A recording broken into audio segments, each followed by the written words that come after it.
Hey hello miss welcome to BTS Cosmos. இன்னைக்கு நம்ம என்ன வீடியோ பார்க்க போகிறோம் அப்படின்னா வேம்பிரின்ஸ், அதாவது my love to your blood episode 1 to 5 recap தான் பார்க்க போகிறோம். இந்த ஸ்டோரி வந்து நீங்கள் ஃபுல்லாக பார்க்கணும் அப்படின்னா பிடிஎஸ் ஃபேன்ஃபிக் இந்தியா அப்படிங்கிற இன்ஸ்டாகிராம் பேஜில் இருக்கு. நீங்கள் அதையும் போய் படிக்கிறதுனா படிச்சுக்கலாம். மறக்காம நம்ம சேனலில் ஃபாலோ பண்ணிக்கோங்க, சப்ஸ்கிரைப் பண்ணிக்கோங்க. வாங்க இப்போ வீடியோக்குள்ள போகலாம். வயன் ஒரு புக் ஸ்டோரில் பார்ட் டைமாக ஒர்க் பண்ணுறா. நைட்டு ஸ்டோர் க்ளோஸ் பண்ணிட்டு போயிட்டு இருக்கா. அப்போ அவளை யாரும் கூப்பிடுற மாதிரி, பட் அங்கே யாருமே இல்லை. சரி, அவள் பயந்து அவள் ஃப்ரெண்ட்ஸையோ கால் பண்ணா, அவள் கால் எடுக்கல. ஓகேன்னு பஸ் ஸ்டாண்ட் போயிட்டு பஸ் ஏறிட்டா. பஸ்ல போகும்போது அப்படியே ஃபோன் ஸ்க்ரோல் பண்ணிட்டு இருக்கா. அப்பவே ஏதோ போஸ்ட் பண்ணியிருக்காரு. அதை பார்த்து அவளுக்கு ஒரே குஷி ஆயிடுச்சு. பிகாஸ் வயனோட க்ரஷ் அவர் தானே. அவர் ஒரு இன்ஸ்டாகிராம் செலிபிரிட்டி கூட. ஸ்டாப்பிங் வந்தது இறங்கி போயிட்டு இருக்கா. அப்போ ஒரு கால் வருது. அது வேற யாரும் இல்லை, அவளோட ஃப்ரெண்ட் ஜீஹோ தான். சொல்லு வயன், கால் பண்ணியிருக்க?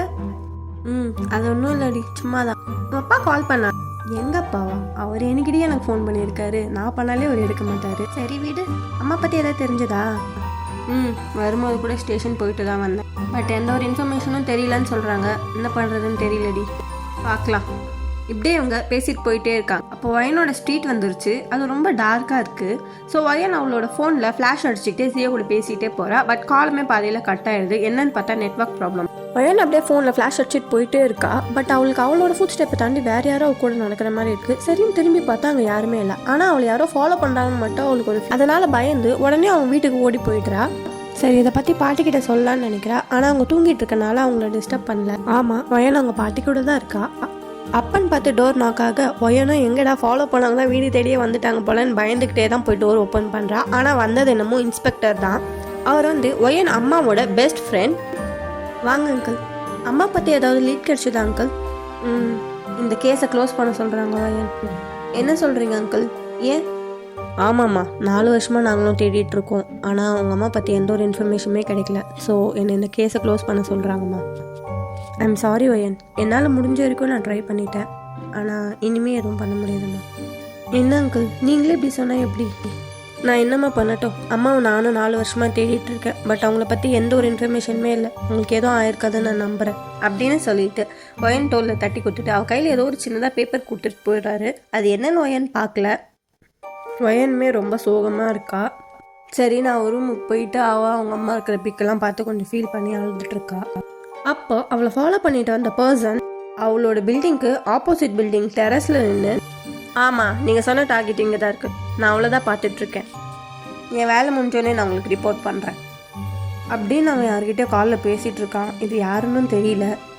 இப்படியே அந்த டே முடிய நெக்ஸ்ட் டே, நேற்று இன்ஸ்பெக்டர் அங்கிள் அம்மாவோட கேஸ் க்ளோஸ் பண்ண போகிறேன்னு சொன்னதுலேருந்து எனக்கு என்ன பண்ணுறதுனே தெரியல. ஸ்டடீஸ்லையும் கான்சன்ட்ரேட் பண்ண முடியல. ஷாப்லேயும் அப்படி தான் இருக்கீங்க. ஸோ 8 o'clock ஷாப்பை க்ளோஸ் பண்ணிவிட்டு மிஸ்டர் பாக்கிட்ட கீழே கொடுத்துட்டு உடம்பு சரியில்லைன்னு சொல்லிட்டு கிளம்பிட்டீங்க. வீட்டுக்கு போகவும் பிடிக்கல. ஸோ கால் பண்ண போக்கில் நடந்து போயிட்டுருக்கீங்க. ஒரு பிரிட்ஜ் கிட்ட வந்து அப்படியே கீழே ஃப்ளோ ஆகிற ரிவரை பார்த்துட்டு உங்கள் அம்மாவை நினச்சி ஃபீல் பண்ணிகிட்ருக்கீங்க. அப்படியே உங்கள் டியர்ஸை வைப் பண்ணிவிட்டு ஃபோன் ஆன் பண்ணால் அத்தனை message and missed calls from Jio. மெசேஜில் என்ன தாண்டி பண்ணுற, எங்கே போனேன், ஏன் ஃபோன் ஆஃபில் இருக்குது, கால் மீன்லாம் இருக்குது. ஸோ கால் பண்ணுறீங்க. சொல்லுடி, என்ன சொல்லுடி, எங்கே இருக்க? உங்கள் பாட்டி கால் பண்ணி நீ எங்கே கேட்டாங்க. நானும் எங்கள் வீட்டில் தான் இருக்கேன்னு சொல்லிட்டேன். அப்பா நீ உடம்பு சரியில்லை, சீக்கிரம் கிளம்பிட்டான்னு சொன்னார். ஆமாம், ஃபோன் ஏன் ஆஃப் பண்ணேன்? இப்போ எங்கே இருக்க சொல்லு, நான் வந்து உன்னை பிக்கப் பண்ணிக்கிட்டேன். நீங்கள் கொஞ்சம் நேரம் சைலண்ட்டாகவே இருக்கீங்க. ஜிஹோ, லேட் ஆகுது வயன், எங்கே இருக்க சொல்லு, நான் வரேன்.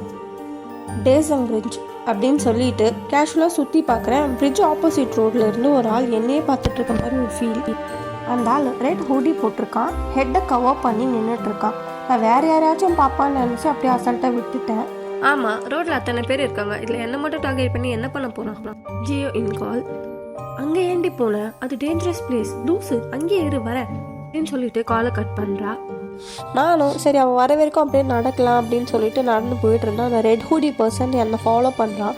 அதனால நான் பயந்து அப்படியே ஓட ஸ்டார்ட் பண்ணிட்டேன். கொஞ்சம் தூரம் போனதுக்கப்புறம் மூச்சு வாங்கிட்டு அப்படியே திரும்பி பார்த்தா அவனை காணோம். சரி, நான் அப்படியே சுற்றி முற்றி பார்க்குறேன். பார்த்தா அவன் எனக்கு முன்னாடி பிரிட்ஜில் ஸ்டைலாக அந்த பேரியரில் சாஞ்சிட்டு நிற்கிறான். நான் அதை பார்த்து வாட் த ஹெல், இவன் எப்படி இவ்வளோ ஃபாஸ்ட்டாக வந்தான்? சரி அப்படியே பின்னாடி திரும்பி ஓடிடலான்னு பார்த்தா அவனுமே என்ன தான் பார்த்து நடந்து வரான். சரி, நான் ஃபாஸ்ட்டாக திரும்புகிறேன். அதுக்குள்ளே யார் மேலேயும் மோதிட்டேன். அந்த பர்சன் ஒரு பிளாக் ஹூடி வேறு போட்டிருக்காங்க.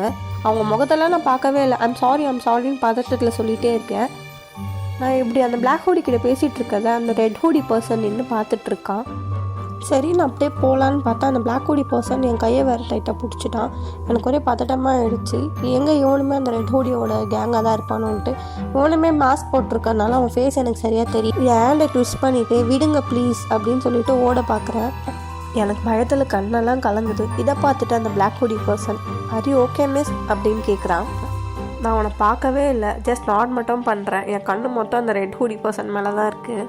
நான் எங்கே பார்க்குறேன், இந்த பிளாக் ஹூடி பர்சன் பார்க்குறான். அவனுமே அந்த ரெட் ஹூடி பர்சன் எங்களை தான் பார்த்துட்ருக்கான்றது தெரியுது. ஸோ அதனால் என்னை அவன் பின்னாடி இழுத்து அவன் முழு பின்னாடி என்னை மறைச்சி நிற்க வைக்கிறான். இந்த ரெட் ஹூடி மேன் எங்களை பார்த்து நடக்க ஸ்டார்ட் பண்ணுறான். இந்த பிளாக் ஹூடி பர்சன் அவரோட ஹெட்டில் இருக்கிற அந்த கேப் மட்டும் ரிமூவ் பண்ணிவிட்டு அப்படியே நிற்கிறாரு. மாஸ்க்லாம் ரிமூவ் பண்ணல. இதை பார்த்துட்டு அந்த ரெட் ஹூடி பர்சன் அப்படியே நின்றுட்டான். இந்த பிளாக் ஹூடி பர்சன் 2 ஸ்டெப் முன்னாடி எடுத்து வைக்க இந்த ரெட் ஹூடி பர்சன் என்ன நினச்சானே தெரியல, அப்படியே ரிவர்க்குள்ளே ஜம்ப் பண்ணி எஸ்கேப் ஆகி ஓடிட்டான். நான் அப்படியே பயந்துட்டேன். கடிச்சிட்டான். நான் அந்த பிளேஸுக்கு போய் அந்த நாளைக்கு என்ன ஆச்சுன்னு பார்க்க ட்ரை பண்ணுறேன். பட் அந்த பிளாக் ஹூடி பர்சன் என்னை விடலை. என்ன பண்ணுறீங்க, விடுங்க. வேண்டாம், நீங்கள் போகிறது சரியாக இருக்காது. நீங்கள் போய் பார்த்து அது வேறு மாதிரி ப்ராப்ளம் ஆகிடும். அவன் வேறு உங்களை ஃபாலோ பண்ணியிருக்கான். அவனோட கேங் வேறு யாரும் இருந்தால் அவங்க உங்களை பார்த்துட்டா ப்ராப்ளம் தான். ஸோ வேண்டாம், நீங்கள் கிளம்புங்க, நான் பார்த்துக்கிறேன். இவர் சொல்கிறது கரெக்ட் தானே. அவர்கிட்ட தேங்க்ஸ் சொல்லிவிட்டு கிளம்புறேன். என்னை ஜியோ அண்ட் அவளோட பாய் ஃப்ரெண்ட் வேங் வந்து பிக் பண்ணிவிட்டு போயிடுறேன். அவங்கக்கிட்ட நடந்ததெல்லாம் இந்த பிளாக் ஹூடி பர்சன் சொல்கிறாரு. அப்படியே வேங் மூலமாக என் நேமையும் தெரிஞ்சுக்கிறாரு. ஜியோ, இன்றைக்கி ஒரு நாள் உங்கள் வீட்டுக்கு போக முடியாது. நான் கிராண்ட்மா கிட்ட குரூப் ஸ்டடின்னு பீல விட்டுட்டேன். அதனால் என் கூடயே தூங்கு. Thanks Jio. By the way ஒயன், அந்த மண்டையை எங்கேயோ பார்த்த மாதிரி இருக்குது. நீ நோட் பண்ணியா? இல்லடி, அவனை பார்க்க எனக்கு என்னமோ உன் ஆளை பார்க்குற மாதிரி இருக்குது. வாய்ப்பே இல்லை. அந்த அதர் சைட் ஒயனை பிளாக் ஹூடி அவளோட ஃப்ரெண்டோட அனுப்பி வச்சுட்டு அங்கேருந்து அந்த ரெட் ஹூடியை தேடி பிரிட்ஜுக்கு கீழே போய் பார்க்குறான். அந்த ரெட் ஹூடி மேலே பிளாக் ஹூடி கண்டுபிடிச்சி என்ன ஏதுன்னு விசாரிக்க அப்போ தான் தெரியுது பிளாக் ஹூடி தான் அவன் ஒரு வேம்பியர்னு. இங்கே ஒயனுக்கு நடந்ததை நினச்சி தூக்கமே வரல. இல்லை ஜியோ அவளோட ஆள் கூட வீடியோ கால் பேச போகிறேன்னு சொல்லி ஒயனை கடுப்பேற்ற ஒயன் நினைப்போடைய ட்ரீம் லைஃப்குள்ளே போகிறான். இதோட வேம்பிரன்ஸோட எபிசோட் 1 to 5 ரீகேப் முடியுது. நெக்ஸ்ட் 6 to 10 எபிசோட் பார்க்கலாம். And hope you like it. மறக்காமல் எப்படி இருக்குன்னு கமெண்ட் பண்ணிட்டு போங்க. அன்யா.